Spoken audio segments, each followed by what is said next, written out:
Doctor Saeed চোখের পানি ছেড়ে দিয়ে বলছেন, এখন আমি বুঝতাম কেন প্লেনটা থেমে গেল, আমি এখন বুঝতাম কেনই বা প্লেন নষ্ট হলো, আমি এখন বুঝতাম কেনই বা আমি প্রাইভেট কারে উঠলাম, আমি এখন বুঝতাম কেন তুফান শুরু হলো, আমি এখন বুঝতাম কেন হাজার হাজার বাড়ি থাকতে আপনার বাড়িতে ঢুকলাম, আমি এখন বুঝতাম আল্লাহ তার বান্দির দোয়া কিভাবে দোয়া কবুল করেন, আমি এখন বুঝতাম আমাকে আল্লাহ টেনে টেনে আপনার বাড়িতে নিয়ে এসেছেন।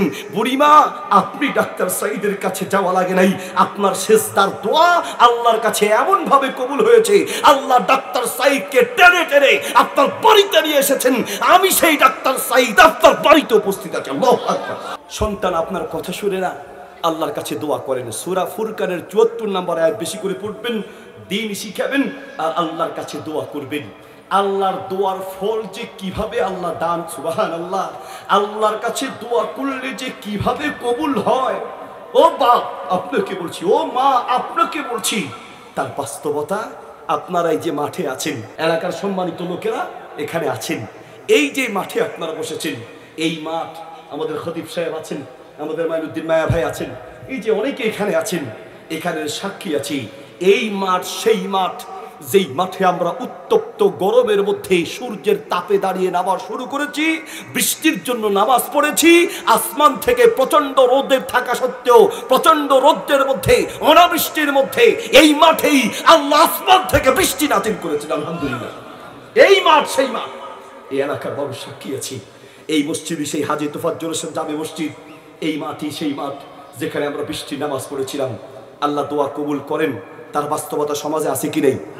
বহু বহু, কয়টা বলবো, কত কয়েক বছর আগের কথা বলছি।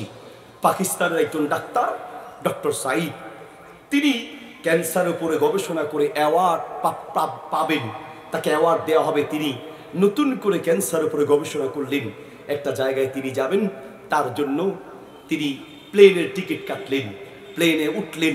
কিছুক্ষণ চলার পরেই প্লেনটা যান্ত্রিক ত্রুটির কারণে পাইলট এসে বললেন, পাশের এয়ারপোর্টে আমরা অবতরণ করব, এই প্লেন আজকে আর যাওয়া সম্ভব নয়।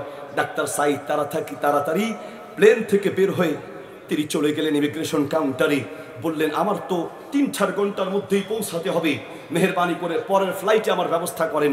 বলছে ১৬ ঘন্টার মধ্যে কোনো ফ্লাইট নেই, তাহলে কি করা যায়?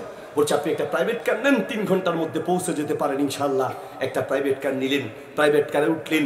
আধা ঘন্টা ১.৫ ঘন্টা চলার পরে প্রাইভেট কার থাকা অবস্থায় প্রচন্ড তুফান, গাছপালা সব ভেঙে ভেঙে গাড়ির উপরে পড়ছে।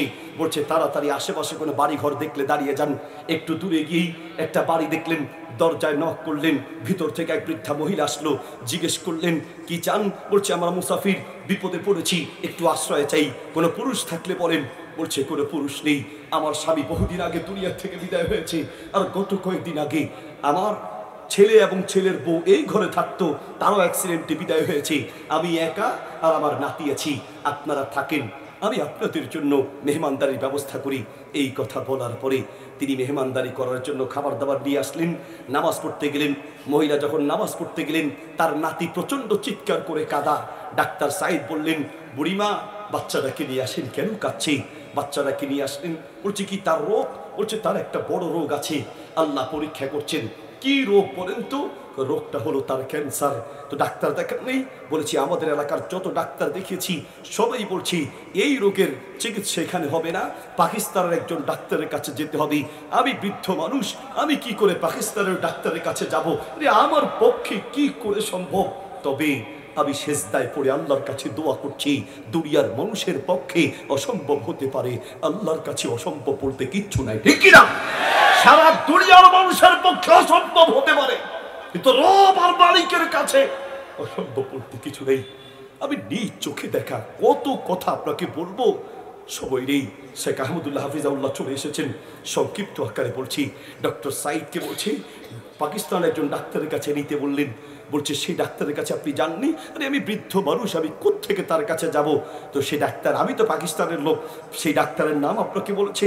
ডাক্তার সাইদ জিজ্ঞেস করার পরে মহিলা বলছে হ্যাঁ, সেই ডাক্তারের নাম হচ্ছে ডাক্তার সাইদ, তিনি ক্যান্সারের উপরে নতুন করে গবেষণা করেছেন। ডাক্তার সাইদ মহিলাকে বলছে আল্লাহর কসম করে বলেন তো বুড়িমা, আপনি কি ডাক্তার সাইদের জন্য দোয়া করছেন? মহিলা বলছে আপনি মুসাফির মানুষ, আমি আপনার সাথে মিথ্যা কেন বলতে যাব? আমি এখনো নামাজ পড়ি সেই ডাক্তার সাইদের জন্য দোয়া করছি। আল্লাহ যে কোনোভাবে যদি মিলিয়ে দিতেন আমার বাচ্চার চিকিৎসার ব্যবস্থা হতো। আমি বুড়ো মানুষ, তার ঠিকানা জানি না, যাব কি করে, তবে আল্লাহ ইনশাল্লাহ ব্যবস্থা করবেন। ডাক্তার সাইদ চোখের পানি ছেড়ে দিয়ে বলছেন, এখন আমি বুঝতাম কেন প্লেনটা থেমে গেল, আমি এখন বুঝতাম কেনই বা প্লেন নষ্ট হলো, আমি এখন বুঝতাম কেনই বা আমি প্রাইভেট কারে উঠলাম, আমি এখন বুঝতাম কেন তুফান শুরু হলো, আমি এখন বুঝতাম কেন হাজার হাজার বাড়ি থাকতে আপনার বাড়িতে ঢুকলাম, আমি এখন বুঝতাম আল্লাহ তার বান্দির দোয়া কিভাবে দোয়া কবুল করেন, আমি এখন বুঝতাম আমাকে আল্লাহ টেনে টেনে আপনার বাড়িতে নিয়ে এসেছেন। বুড়িমা, আপনি ডাক্তার সাইদের কাছে যাওয়া লাগে নাই, আপনার সেজদার দোয়া আল্লাহর কাছে এমন ভাবে কবুল হয়েছে, আল্লাহ ডাক্তার সাইদকে টেনে টেনে আপনার বাড়িতে নিয়ে এসেছেন। আমি সেই ডাক্তার সাইদ আপনার বাড়িতে উপস্থিত আছি। আল্লাহু আকবার। দোস্ত, কি দিয়ে বুঝাই? দোয়া করতে হবে বাবা।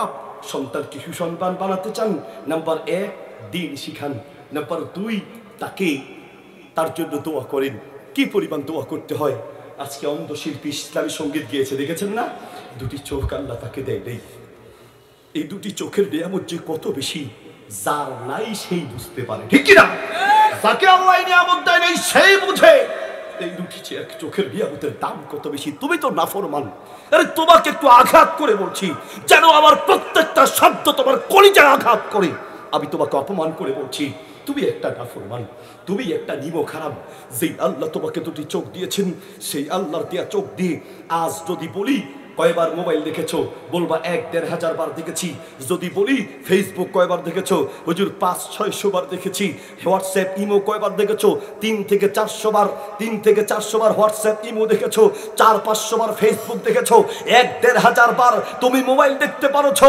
ও নাফরমান, 1-1.5 বার মোবাইল দেখেছো আল্লাহর চোখ দিয়ে, কিন্তু আজ সারা দিনে একটা বার আল্লাহর কোরআন দেখতে পারো না, ঠিক কিনা? বলো তুমি, তোমার মতো নাফরমান পৃথিবীতে আর কে হতে পারে? তুমি আসলেই একটু নিমক হারাম। ও দোস্ত, বুঝার চেষ্টা করো, যে আল্লাহ দুটি চোখ দিয়েছেন সে আল্লাহর নিয়ামতের কদর করো। ইমাম বুখারী রাহিমাহুল্লাহর জীবনের প্রথম দিকে চোখ অন্ধ হয়ে গেলেন।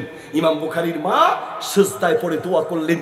ফাথুল বারীতে এসেছে, এশারের নামাজ পড়ে কোনোদিন গিয়ে গিয়ে সিজদায় দোয়া করতেন। এশারের নামাজ পড়ে দোয়া শুরু করতেন, ফজর পর্যন্ত লাগাতার দোয়া করতেন। আপনি আপনার সন্তানের জন্য কয় ঘন্টা দোয়া করেছেন? আপনার জীবনে রাতের পরে রাত মেসির খেলা দেখেছেন, ইতিহাস আছে। ফেসবুক দেখেছেন, ইতিহাস আছে। প্রজেক্টরের সামনে খেলা দেখেছেন, ইতিহাস আছে। আপনার জীবনে সারা রাত আল্লাহর সামনে দোয়া করেছেন, ইতিহাস নাই, ঠিক কিনা?